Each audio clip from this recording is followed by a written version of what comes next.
तो बोर्ड परीक्षा की तैयारी करने के लिए रिवीजन सबसे ज़्यादा इम्पोर्टेंट होता है। तो हम चैप्टर 1 से सभी मैथ के जितने भी पार्ट्स, जितने भी चैप्टर हैं, सभी चैप्टर का 1 बाय 1 पूरा इंट्रोडक्शन करवाएंगे। और इंट्रोडक्शन के साथ में एक्सरसाइज में जितने जितने फार्मूले यूज हुए हो सभी से रिलेटेड क्वेश्चन भी करवाते चलेंगे। तो आइए चलते डायरेक्ट देखते हैं बिना देर किए हुए। रियल नंबर वास्तव में जो नंबर सिस्टम से का एक पार्ट होता है। ठीक, नंबर्स के बारे में पढ़ेंगे। तो नंबर सिस्टम जो होता है इसमें दो तरह के नंबर होते हैं। एक होता है रियल नंबर होता है, एक इमेजिनरी नंबर होता है। एक होता है रियल नंबर, एक होता है इमेजिनरी नंबर। इमेजिनरी नंबर, एक क्या होता है, रियल नंबर होता है।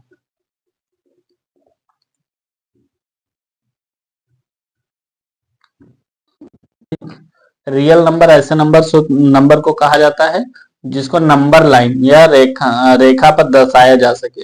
और इमेजिनरी या काल्पनिक नंबर ऐसी संख्याएं होती हैं जिनको हम नंबर लाइन पे दिखाए ना दिखा पाए। जैसे नंबर लाइन क्या होता है, नंबर लाइन कहलाती है। जो नर्सरी के एज से आप लोग पढ़ते हुए आ रहे हैं उसी को हम क्या बोलते हैं, नंबर लाइन। ये नंबर लाइन में बीच में जीरो होता है, राइट साइड में क्या होता है, प्लस की वैल्यू, इधर क्या होता है, माइनस की वैल्यू। 1 2 3 डॉट डॉट, माइनस का 1, माइनस का 2, माइनस का 3, माइनस का 4, ऐसे नंबर। तो जितने भी नंबर को हम नंबर लाइन पर दिखाया जा सकता है वो सब वास्तविक संख्याएं या रियल नंबर कहलाती हैं। इसको हिंदी में बोलते हैं वास्तविक संख्या। क्या कहा जाता है, वास्तविक संख्या। ठीक, तो हम वास्तविक संख्या के और बारे में पढ़ेंगे। तो वास्तविक जो संख्या होती है इसमें भिन्न भी आता है, जो भिन्न को भी तो हम नंबर लाइन पे दिखा सकते हैं। इसमें पूर्ण संख्या भी आती है, पूर्णांक संख्या भी आती है। मतलब नेचुरल नंबर आता है, नेचुरल नंबर आता है, होल नंबर आएगा। होल नंबर को हम क्या बोलते हैं, पूर्ण संख्या। और नेचुरल नंबर को, ये पूर्णांक होता है,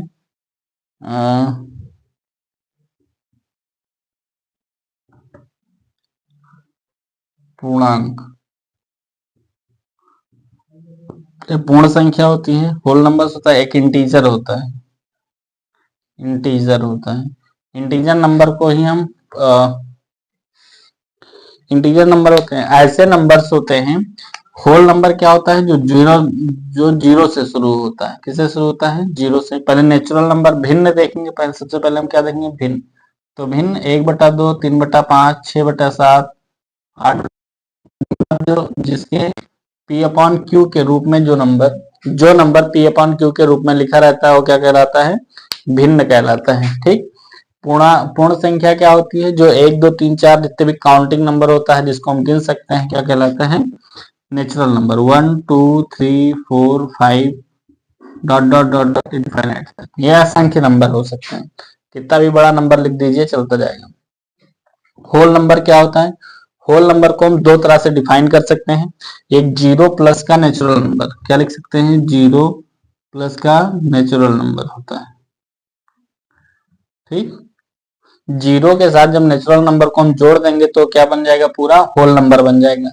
या हम ये भी कह सकते हैं कि 0 1 2 3 4 5 डॉट डॉट करके आता है। समझ आया, तो इसमें 0 1 2 3 4 5 करके आता है। तो यही तो नेचुरल नंबर है। तो चाहे इसको हटा करके इसका नाम लिखो और चाहे इसी नंबर को लिखो, तो बात एक ही है। तो ये हो जाता है होल नंबर। इंटीजर क्या होता है, नंबर लाइन पे दो संख्याएं हो, दो प्रकार की संख्या होती है। एक प्लस का नंबर होता है, एक माइनस का नंबर होता है। तो प्लस या माइनस का कोई भी नंबर होगा उन सभी को हम क्या बोलेंगे, इंटीजर बोलेंगे। +-1, +-2, +-3, +-4, ये सब कहलाते हैं आपके इंटीजर कहलाएंगे। आई होप इतना बात समझ में आया होगा। इसी में पार्ट होता है सम संख्या, विषम संख्या। इसी संख्या के पार्ट में होता है, हम इतना डीप में नहीं पढ़ाते, नहीं नंबर के बारे में बता देते हैं। सम संख्या क्या कहलाती हैं, ऐसी संख्याएं जो 2 से डिवाइड हो जाती हैं सम संख्या कहलाती हैं। जैसे 0 2 4 6 8 डॉट डॉट डॉट डॉट करके इनफाइनाइट तक। देखो जीरो भी एक दो, जीरो जो है वो एक सम संख्या है, ठीक, क्योंकि सभी संख्याओं के बीच का अगर हम अंतर लेंगे तो कितना आना चाहिए, दो, और दो से जब हम दो में जब दो घटाएंगे तो क्या मिल जाएगा हमको, जीरो, इसलिए जीरो क्या हो जाएगा, सम संख्या हो जाएगी। विषम संख्या कौन सी संख्याएं होती हैं, विषम संख्या, ये एक से शुरू होती है, एक, तीन, पांच, सात, नौ, 11, ऐसी संख्याएं जो दो से, वह विषम संख्या, वह सभी संख्याएं कहलाती हैं जो दो से डिवाइड ना हो, और जो दो से भाग दी जा सके, और सम संख्या जो भाग नहीं दिया जा सके तो क्या कहलाएगी, विषम संख्या कहलाएगी।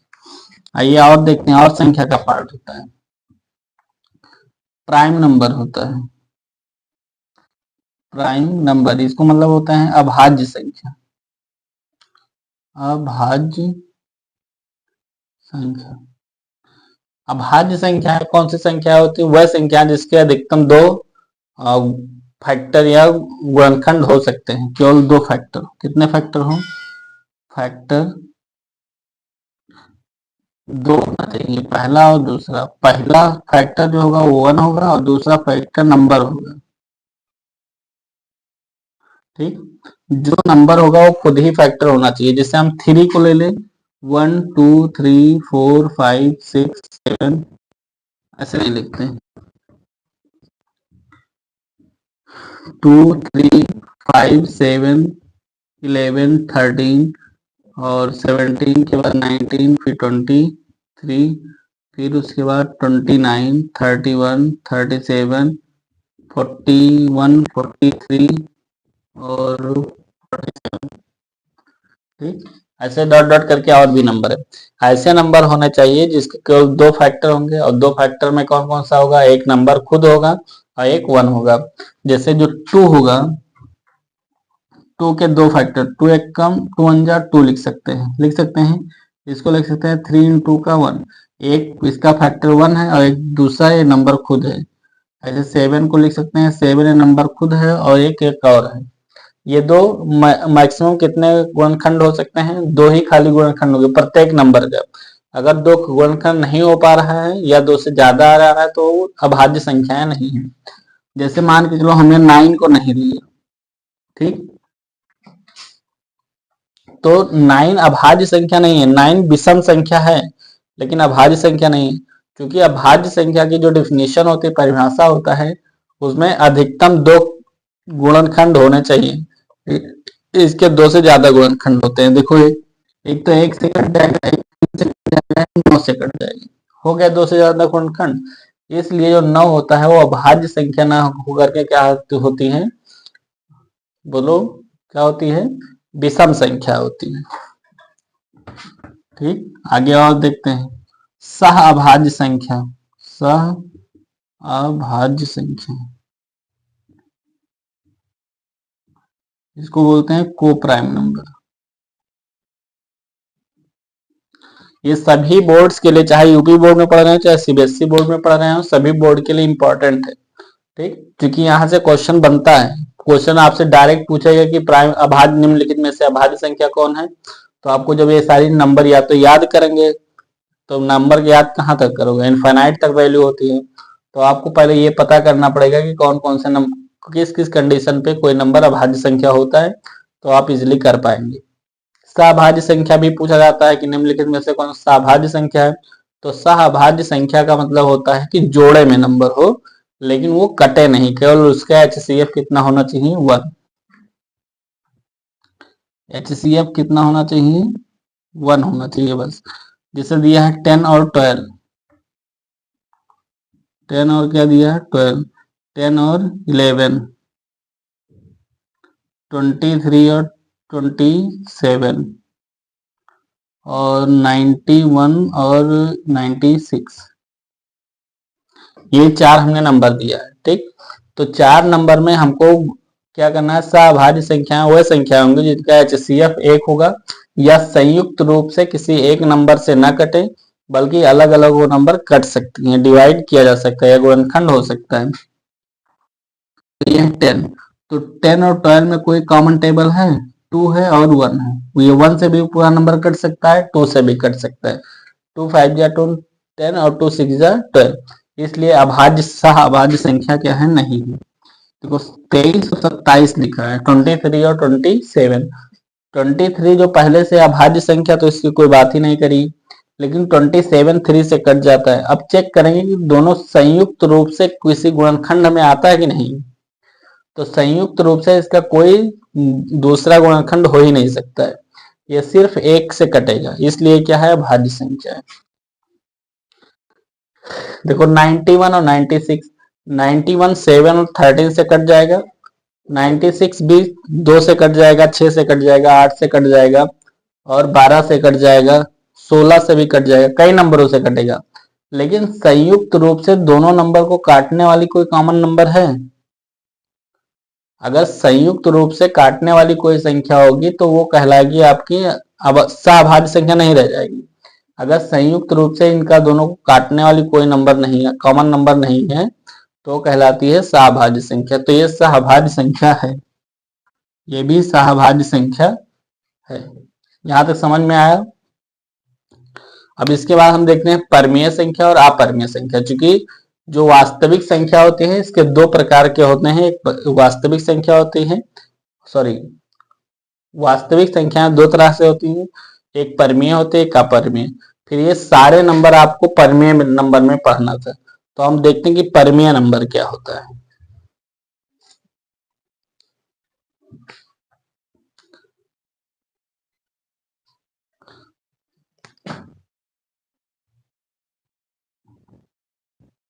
आइए देखते हैं। नंबर सिस्टम में दो तरह से नंबर होता था, एक वास्तविक संख्या, एक काल्पनिक संख्या, रियल नंबर और इमेजिनरी नंबर। रियल नंबर के और हम सारे पार्ट्स के बारे में बात कर चुके हैं, जो आपके चैप्टर में उसके बारे में बात हम खाली करेंगे अब। ठीक, तो जो नंबर होता है ये दो तरह से होता है। नंबर कितना तरह से होता है, रियल नंबर होगा ये दो तरह से होगा, एक होगा आपका परमीय संख्या या रेशनल नंबर होगा, और एक होगा इरेशनल नंबर होगा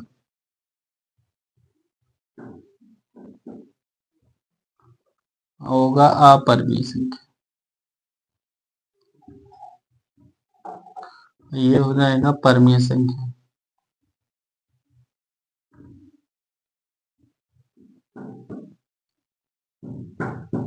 हम ये देखते हैं परमीय संख्या क्या होता है, अपरमीय संख्या होता है।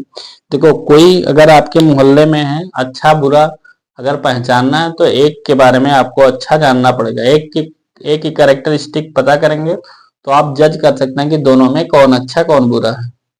समझ में आया? ये नहीं कि दोनों के बारे में जब स्टडी करने जाओगे तो बहुत लंबा समय हो जाएगा। तो इसलिए हम क्या करते हैं, एक के बारे में खाली पढ़ते। तो परमीय संख्या को हम पढ़ लेते हैं कि कब कब कोई संख्या परमीय होगी, कौन कौन सी संख्याएं परमीय हो सकती है, कौन कौन सी संख्याएं पहले से परमीय होती हैं। फिर वो बचा हुआ नंबर क्या हो जाएगा, अपरमीय हो जाएगा। तो हम देखो अपरमीय को ही पढ़ लेते हैं कि कौन कौन सी संख्याएं अपरमीय संख्या होंगी।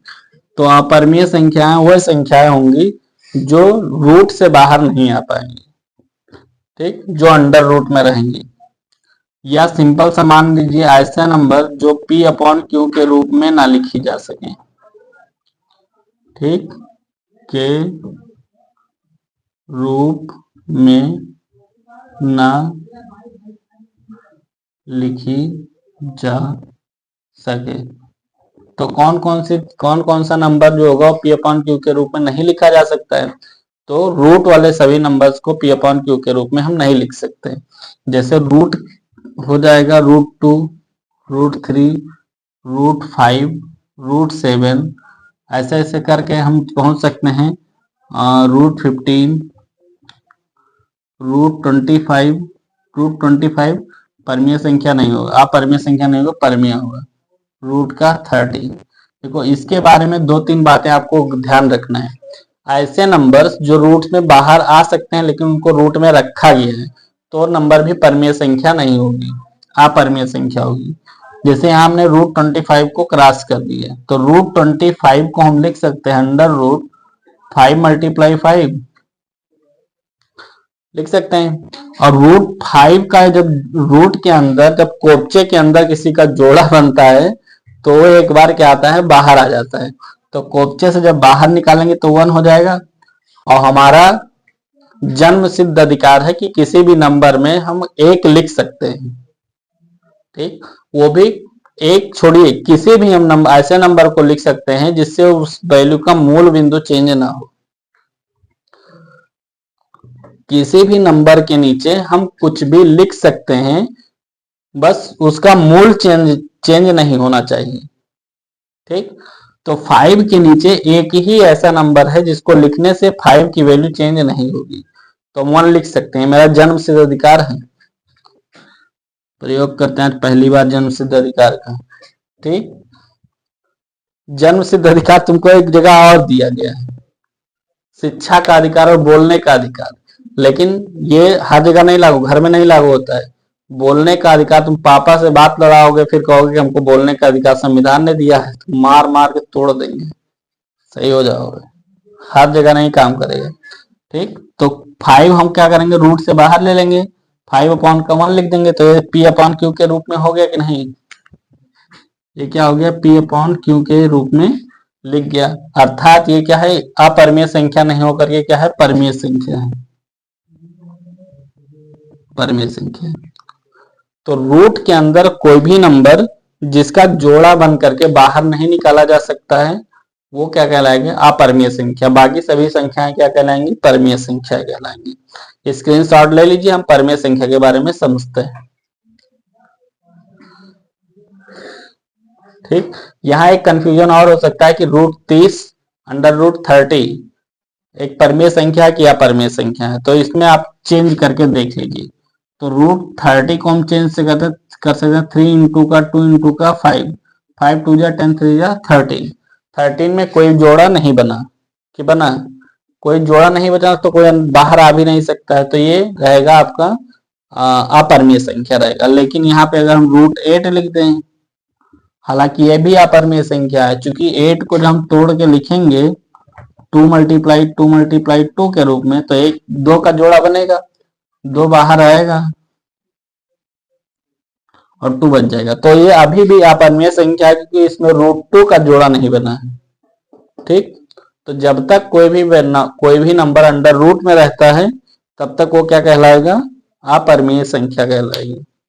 ऐसा समझिए कि जो व्यक्ति कभी अभी भी जेल में बंद है वो कैदी जरूर है। ठीक, मतलब वो अपराधी जरूर है, चाहे छोटे अपराध में बंद हुआ हो चाहे बड़े अपराध में। तो उसी तरह से एक कैदी है, एक कोपचे के अंदर बंद है, तो इसको हम कैदी मानेंगे और इसको मानेंगे कि अपरिमेय संख्या। आई होप कि यहां तक समझ में आया होगा। हम आइए देखते हैं परिमेय संख्या के बारे में।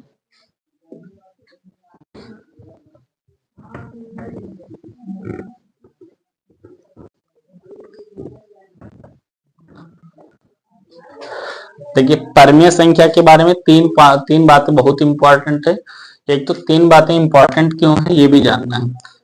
पहली बात इसमें जो दिया हुआ है कि नंबर को P/Q के रूप में लिखा जाए, के रूप में हो। ठीक, इन द फॉर्म ऑफ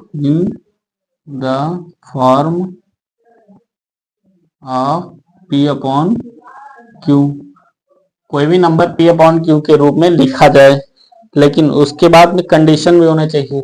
जो क्यों होना चाहिए, दूसरी कंडीशन क्यों होना चाहिए, डज नॉट इक्वल्स टू 0, 0 के बराबर नहीं होना चाहिए, के बराबर 0 के बराबर ना हो। ठीक, ऐसा क्यों होता है, देखो किसी भी नंबर के नीचे अगर हम 0 रखेंगे तो सॉल्व करने पे वो क्या हो जाएगा, 0 हो जाएगा। जैसे हम लिखेंगे 5/, का क्या 0, तो इसका आंसर क्या आता है 0। समझिए क्यों इनफाइनाइट आता है। तो किसी भी नंबर के अगर हम नीचे 0 लिख देंगे तो उसकी वैल्यू कितना हो जाएगा, इनफाइनाइट होगा। क्योंकि जो डिनोमिनेटर में लिखा जाता है 0, जो डिनोमिनेटर में 0 लिखा जाता है इससे डिवाइड करना होता है। तो 5 को डिवाइड करना है 0 से, तो 0 में किसी एक नंबर से मल्टीप्लाई करिए कि ये भी 0 के बराबर हो जाए। तो कोई ऐसा नंबर पॉसिबल ही नहीं है कि 0 से मल्टीप्लाई करेंगे और 5 बन जाएगा। ठीक, इसका मतलब है कि नंबर, किसी भी नंबर को अगर 0 से डिवाइड करेंगे तो कभी डिवाइड नहीं होगा, वैल्यू क्या हो जाएगा, इनफाइनाइट। इसीलिए कहा जाता है कि अगर क्यू को 0 रख देंगे तो पी की वैल्यू इनफाइनाइट आने लगेगी। ठीक, और ये क्या हो जाएगा, पी अपॉन क्यू के फॉर्म में नहीं लिखा जा सकता है, इसीलिए क्यू की वैल्यू 0 के बराबर नहीं होना चाहिए। तीसरा, पी और क्यू जो दो नंबर आएंगे वो दोनों क्या होना चाहिए, दोनों संख्या इंटीजर होना चाहिए। इंटीजर होने का मतलब उसका एलसीएम कितना होना चाहिए, एचसीएफ कितना होना चाहिए, 1। पी और क्यू का एचसीएफ कितना होगा, 1 होगा। पी और क्यू का एचसीएफ कितना होना चाहिए, 1। वो प्लस माइनस हो सकता है लेकिन एचसीएफ कितना आना चाहिए, 1 आना चाहिए। अब परमीय संख्या में कौन कौन सी संख्याएं आती हैं, तो परमीय संख्या में पहली संख्या जो आती है, पहली जो संख्या आती है वो होती है, क्या लिख दें, भिन्न लिख देते हैं, फ्रैक्शन। भिन्न लिख देंगे, फ्रैक्शन लिखेंगे।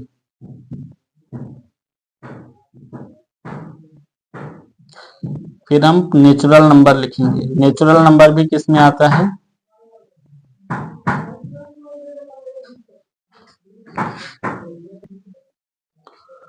भिन्न। देखिए भिन्न आता है जैसे 1/2, 3/4, 5/6, इसके तो आप जान ही रहे हैं। भिन्न भी 4 तरह से होता है। ठीक, तो भिन्न के बारे में नहीं पढ़ेंगे। ये होता है नेचुरल नंबर, होता है जैसे 1 2 3 4, 1 2 3 4 5 6 डॉट डॉट डॉट, कोई भी नंबर होता है। तो आपके मन में जरूर प्रश्न आता होगा कि जो है, जो परमीय संख्या होगा वो पी अपॉन क्यू के फॉर्म में होना चाहिए, लेकिन यहाँ जो नेचुरल नंबर है वो पी अपॉन क्यू के रूप में है नहीं।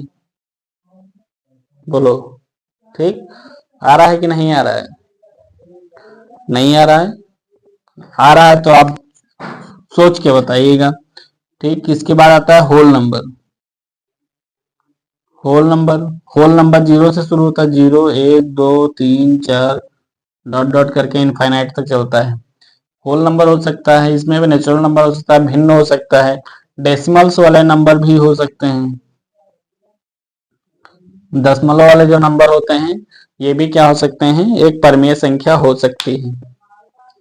ठीक, अब देखो नेचुरल नंबर परमीय संख्या क्यों हो सकती है, क्योंकि हमने बताया कि किसी भी नंबर के नीचे हम अगर 1 लिख देंगे तो उसकी वैल्यू नहीं चेंज होगी, उसका मान, रूट मान नहीं चेंज होगा।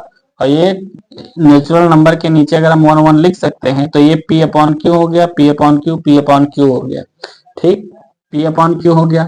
दूसरी कंडीशन फॉलो करेगा कि क्यू 0 के बराबर नहीं है, क्योंकि लास्ट में क्या दिया है, 1। दूसरा, पी और क्यू दोनों इंटीजर होना चाहिए। इंटीजर होने का मतलब या तो प्लस में रहे या तो माइनस में, तो सारे नंबर्स किस में है, बोलो किस में है, प्लस में है। तीसरा जो है दिया हुआ है कि एचसीएफ कितना होना चाहिए, 1। तो किसी भी नंबर्स को 1 और 3 के बीच में एचसीएफ निकालोगे, 1 5 4 6 कितना भी नंबर होगा एचसीएफ निकालोगे तो 1 ही आएगा।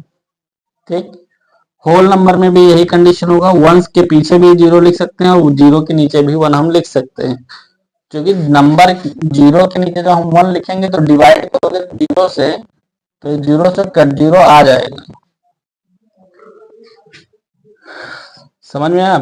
तो ये नेचुरल नंबर में 0 भी क्या हो सकता है, आपका संख्या हो सकती है, परमीय संख्या हो सकती है। डेसिमल में जैसे 1.2 दिया है, 3.4 दिया है, तो इसमें पॉइंट को हटाएंगे, फिर बाद में सॉल्व करेंगे, काटेंगे, तो हमको नंबर क्या मिल जाएगा, इंटीजर नंबर मिल जाएगा। और इंटीजर नंबर जब मिल जाएगा तो हम देख देंगे कि ये क्या संख्या है, परमीय संख्या है। ठीक, विद्यार्थी की सबसे बड़ी जरूरत क्या है, अब गलत उत्तर हुआ तो उठा बैठी करना पड़ेगा। असली मुद्दा तो अब आया है, जिसे कहा जाता है √2 एक परमीय संख्या है, परमीय संख्या सिद्ध कीजिए। ठीक, तो ये तो बात की बात है, ये आपको याद ही करके रखना है, और बुक में ढेर सारे एग्जांपल्स भी दिए हैं, आपको खुद ही सॉल्व करना है, और बहुत ढेर सारा पढ़ाया भी गया था। तो इसके बारे में अगर आपको डाउट होगा कमेंट बॉक्स में लिखिएगा, तो हम इस क्वेश्चन को सॉल्व करवा देंगे, लेकिन अभी नहीं सॉल्व करवाएंगे। अब इसके बाद के टॉपिक देखते हैं। इसमें क्वेश्चन जो आता है एलसीएम एचसीएफ से आता है। गुणनखंड से आता है क्वेश्चन। गुणनखंड कहता है कि अभाज्य गुणनखंड निकालो। अभाज्य गुणनखंड करने के लिए आएगा तो इसको बोलते हैं प्राइम फैक्टराइजेशन। Prime factorisation. तो प्राइम फैक्टराइजेशन क्या होता है? अभी हमने पढ़ाया था प्राइम नंबर मतलब अभाज्य संख्या। तो अभाज्य संख्या वही संख्या होती है जिनका दो से अधिक फैक्टर नहीं होते हैं, केवल दो ही फैक्टर होते हैं, दो ही गुणनखंड होते हैं, केवल एक, और वो नंबर खुद। तो हम प्राइम फैक्टर के बारे में बात करेंगे कि 24 है। 24 का अगर हमको प्राइम फैक्टर निकालना होगा तो हमको याद करना पड़ेगा कि प्राइम नंबर कौन कौन से होते हैं। तो प्राइम नंबर होता है 2 होता है, 3 होता है, 5 होता है, 7 होता है, 11 होता है, और 13 होता है, और 17 होता है, ऐसे करके आपको बताना है कि 1 जो है वो प्राइम नंबर है कि नहीं। अगर प्राइम नंबर है तो क्यों है, और नहीं है तो क्यों नहीं है। ठीक, इस क्वेश्चन का आंसर हम आपको नेक्स्ट वीडियो में या वीडियो के लास्ट में देंगे, लेकिन आप तब तक के लिए इधर देखिए। गुणनखंड होगा 24 का। तो अभाज्य संख्या सबसे छोटी अभाज्य संख्या क्या है? 2 है। ठीक, 2 सबसे छोटी अभाज्य संख्या। अभाज्य संख्या के बारे में कुछ क्वेश्चंस आपसे पूछे जाएंगे कि सबसे छोटी अभाज्य संख्या, सबसे छोटी अभाज्य संख्या 2 होगी। पहली या एकमात्र सम अभाज्य संख्या कौन सी है? सम अभाज्य संख्या कौन सी है? तो 2। पहली विषम अभाज्य संख्या कौन सी? पहली विषम अभाज्य संख्या कौन है? तो क्या हो जाएगा? 3 हो जाएगा। समझ आया? ट्विन प्राइम संख्या अगर पूछा जाएगा तो ट्विन प्राइम मतलब जुड़वा अभाज्य संख्या। क्या होता है? जुड़वा अभाज्य संख्या।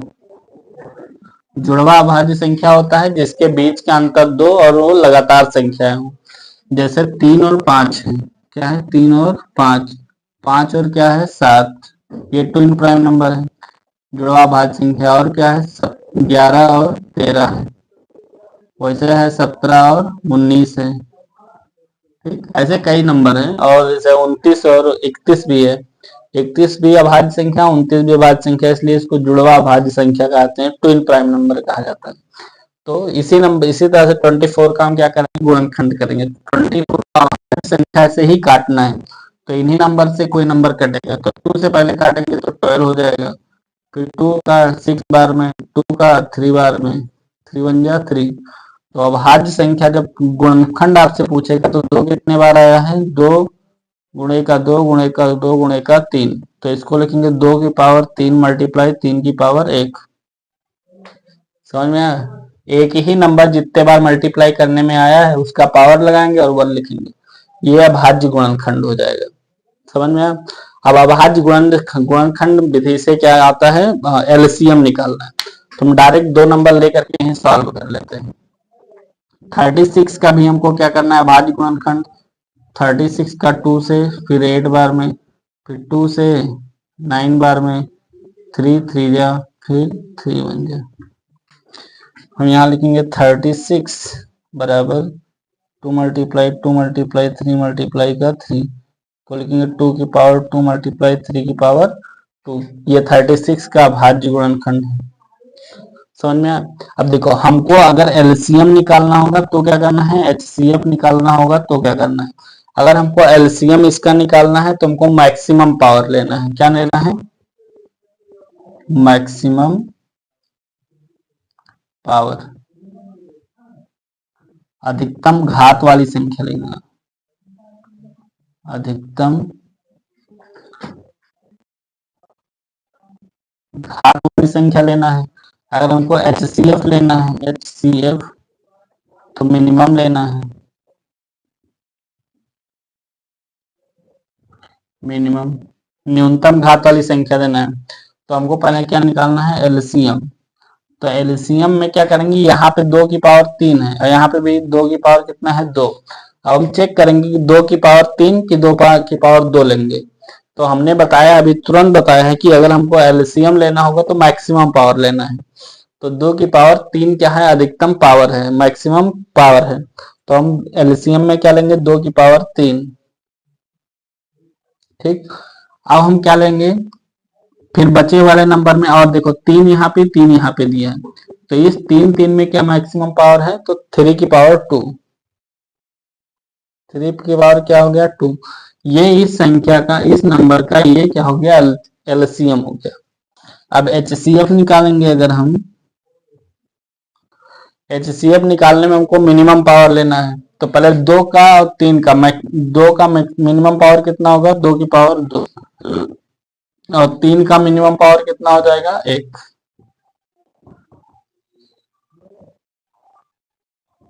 समझ में आया। तो ये एलसीएम एचसीएफ आपको गुणनखंड विधि से निकालने का तरीका है। अगर आप यहाँ पे भी डायरेक्ट करना चाहते हैं तो यहाँ पे क्या होता है, जिसका जिसका जोड़ा बनेगा उसको एक बार लेना है, जिसका जोड़ा नहीं बन रहा है उसको सबको नोट कर लेना है बाद में एलसीएम में। लेकिन एचसीएफ में क्या होता है, जिसका जिसका जोड़ा बन रहा है उसको एक बार लेना है, जिसका जोड़ा नहीं बन रहा है उसको छोड़ना है। तो ये जोड़ा बनेगा पूरे नंबर में, 24 और 36 का दिया, 24 36 का, तो दोनों नंबर के गुणनखंड में जोड़ा बनेगा तो एचसीएफ में रखेंगे, नहीं तो नहीं रखेंगे। ठीक, आई होप कि यहां तक बात समझ में आया होगा। एलसीएम एचसीएफ को हम गुणनखंड विधि से छोड़ करके एक और विधि होता है फार्मूला मेथड। तो अगर आपसे कुछ नहीं कहा जा रहा, क्वेश्चन में कुछ नहीं कहा जा रहा कि किस मेथड से आपको लगाना है, तो किसी भी तरीके से आप लगा सकते हैं। लेकिन आपसे कहा जाएगा कि बिना सॉल्व किए, वास्तविक बिना बिना गुणनखंड विधि के एलसीएम निकालिए या एचसीएफ निकालिए, तब हम कैसे निकालेंगे।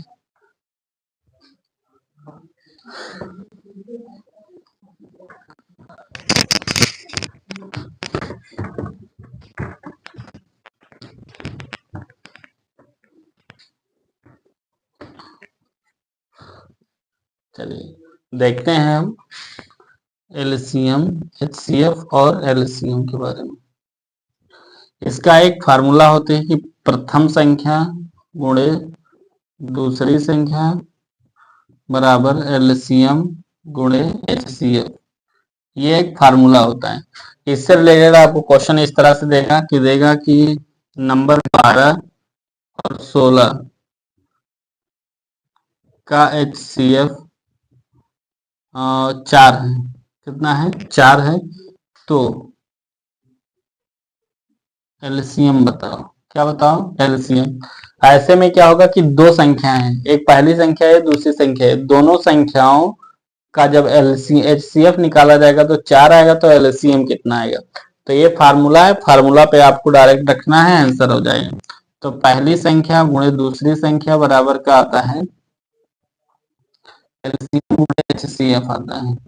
तो पहली संख्या कितना है, 12 गुणे दूसरी संख्या 16, एलसीएम हमको निकालना है, एचसीएफ समझ आए। इस 4 से इसको क्या करेंगे, डिवाइड कर देंगे, एलसीएम इधर खाली बचेगा, 12 गुणे 16 बटा का 4 हो जाएगा, 4 3 12, 12 3 16 3 48, एलसीएम की वैल्यू कितना हो जाएगा, 48। इस तरह के क्वेश्चंस आपके बुक में चैप्टर में दिए हुए। ठीक, तो एलसीएम दो तरीके से निकाल सकते हैं, गुणनखंड विधि से या फैक्टराइजेशन मेथड से। दूसरा तरीका होता है फार्मूला विधि से या सूत्र विधि से, या एक कहते हैं कि बिना गुणनखंड किए। तो बिना गुणनखंड किए अगर आपको निकालना होगा तो एलसीएम एचसीएफ में से कोई एक चीज देगा और 2 नंबर देगा। ठीक, आई होप कि यहाँ तक समझ में आया होगा। रेशनल नंबर इरेशनल नंबर के बारे में आपको कोई भी डाउट नहीं रह गया होगा। वास्तविक संख्याएं में इतने ही तरीके से क्वेश्चन पूछा जाता है। एक क्वेश्चन आपसे जो पूछा जाता है वो पूछा जाता है कि सिद्ध कीजिए कि √2 एक अपरिमेय संख्या है। यही पूछा जाएगा। ये हमेशा आपसे हर साल रिपीट होने वाले क्वेश्चंस होते हैं, इसलिए आपको इसके एक सॉल्यूशन को आपको रट्टा मार देना है एकदम। अगर आपको समझ में आ रहा है तो अच्छी बात है, नहीं समझ में आ रहा तो रट्टा मारिए। ठीक, रट्टा मारने के बाद क्या करिए, इसको या यहाँ पे नंबर खाली चेंज होगा, बाकी लैंग्वेज सेम रहेगा। ठीक, और इसमें और कुछ बताने वाला कुछ है नहीं। इसी तरह से क्वेश्चंस आपके दो ही टाइप के क्वेश्चन बनेंगे, तो फार्मूला बेस्ड है तो गुणनखंड विधि से, और दूसरा क्वेश्चन आपको परमीय संख्या सिद्ध करने के लिए आता है। 3-4 टॉपिक पे फोकस रखिएगा, क्योंकि इससे जो क्वेश्चन बनेगा वो आपसे अभाज्य संख्याओं के बारे में पूछ सकता है, सभाज्य संख्या जिसको हमने पहले ही बता दिया, और इसके बारे में कुछ बचा ही नहीं। आपको दिन रात मेहनत करके पढ़ाई करना है, अच्छे मार्क्स अटेम्प्ट करने हैं। के बाद बहुत ज्यादा समय नहीं बचा है, ठीक, जितना जमा समय बचा है उसको बहुत अच्छे तरीके से यूटिलाइज करिए और अच्छे मार्क्स लेके आइए। प्राउड फील करिए खुद, और मम्मी पापा को भी प्राउड फील करवाइए। ठीक, जय हिंद। नेक्स्ट वीडियो हम चैप्टर नंबर 2 का इंट्रोडक्शन लेके आएंगे नेक्स्ट वीडियो में।